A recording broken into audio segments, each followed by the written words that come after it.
안녕하십니까, 박사입니다. 한 나라의 외교 정책에서는 사람이 굉장히 중요합니다. 특히 외교 정책 결정권자가 누구인지는 말할 필요도 없습니다. 그런 면에서 망가진 것으로 치면 세계 제일 가는 게 독일입니다. 녹색당 출신의 환경 탈레반 아날레나 베어복을 보면 독일 외교가 참 말이 아닙니다. 역대 최악의 독일 외교부장입니다. 비스마르크가 세운 외교의 전통을 완전히 말아먹었습니다. 일찍이 비스마르크는 독일 외교가 명심해야 할 점으로 러시아와 친목을 유지하는 것을 꼽았습니다. 비스마르크는 독일 최고의 리더입니다. 독일 통일을 이룬 것은 말할 것도 없고 식민팽창과 정복전쟁을 자제하는 소독일주의로 내실을 챙긴 위대한 리더였습니다. 독일 외무성 아우스베르트기에스 암트를 설립한 이가 바로 비스마르크입니다. 독일 외무성은 그가 외교정책을 만들기 위해 1870년에 설립했습니다. 당시에는 외교를 아주 중시했기 때문에 총리가 직접 챙겼습니다. 비스마르크는 독일의 초대 총리이기도 합니다. 당시 외교관은 최고의 엘리트였고 귀족들의 특권이었습니다. 비스마르크부터 제국시대 내내 그랬습니다. 외교관이 되기 위해서는 대학 학위, 가급적이면 법학 학위가 필요했고 개인 수입도 상당해야 했습니다. 1880년에는 개인 소득이 6,000마르크, 1900년은 1만 마르크, 1912년에는 16,000마르크가 된다는 것을 입증해야 했습니다. 사실상의 귀족이어야 한다는 조건이었습니다. 그래서 당시에는 미혼의 젊은 외교관들이 부유한 여성과 결혼하기 위해 길을 섰습니다. 이 소득 요건은 1918년에 없어지긴 했습니다. 다만 19세기에는 귀족들만이 해외에서 제국을 대표할 수 있는 사회적 지위와 은총을 지녔다고 믿었습니다. 제국시대 외무성에서 근무한 548명 가운데 69%가 귀족이었고 대사는 반드시 귀족만 할 수 있었습니다. 아무튼 독일 외교관은 초엘리트여야 한다는 전통을 세운 이는 비스마르크 총리였습니다.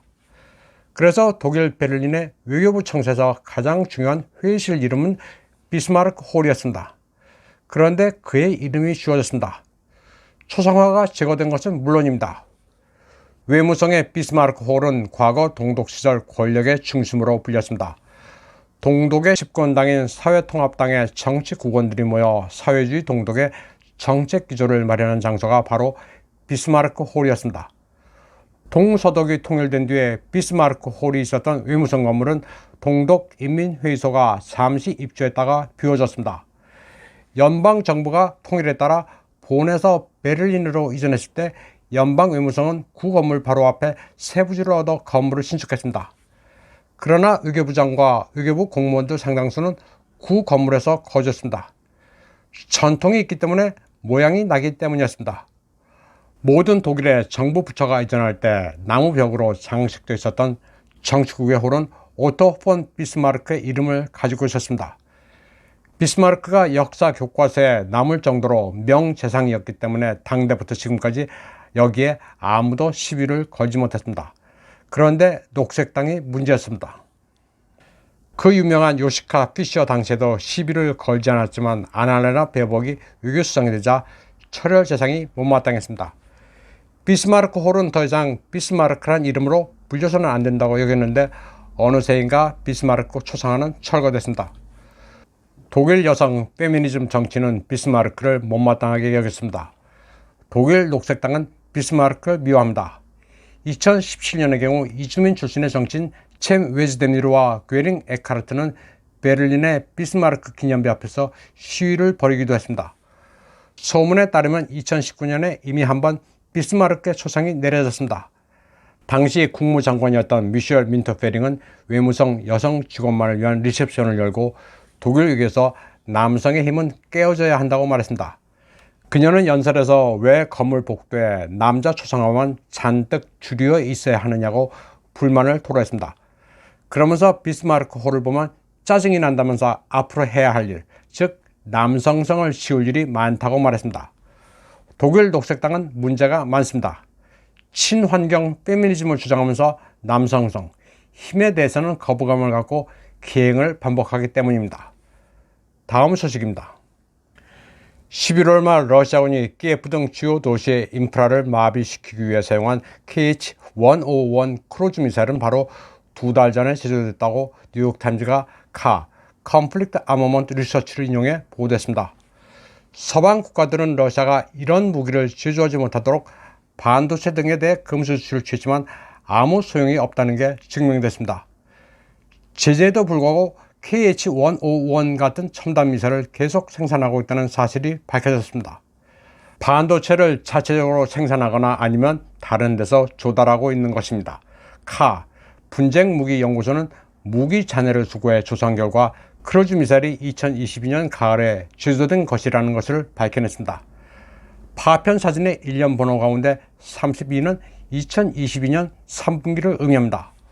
올해 2월부터 서방과 우크라이나는 러시아의 미사일과 포탄이 바닥나고 있다고 떠들어왔습니다.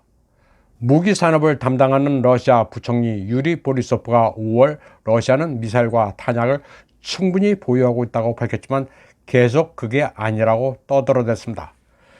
드미트리 메드베제프 전 러시아 대통령도 적들이 러시아의 무기가 고갈될 것이라는 헛된 희망을 갖고 있다고 말한 바 있습니다.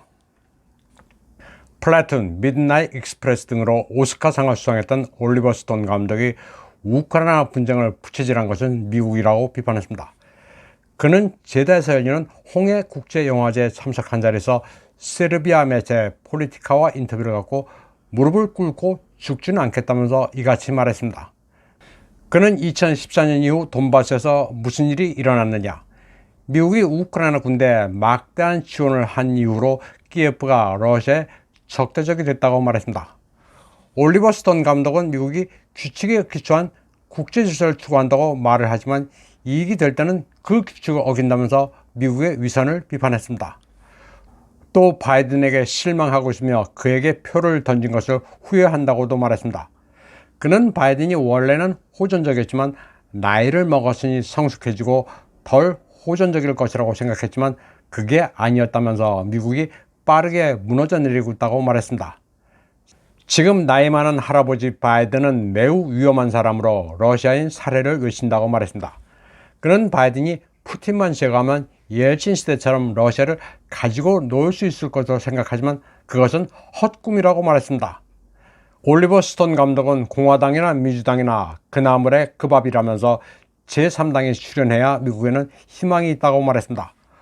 공화나 민주나 군수산업에 매달리고 있는 것은 마찬가지고 기득권은 서로 연결되어 있다고 평가했습니다. 스톤 감독의 이 말은 맞는 말입니다. 공화당의 네오콘이나 민주당의 네오리버럴이나 지향점은 크게 다르지 않습니다. 이번 방송은 여기까지 하겠습니다. 시청해주신 여러분 감사합니다.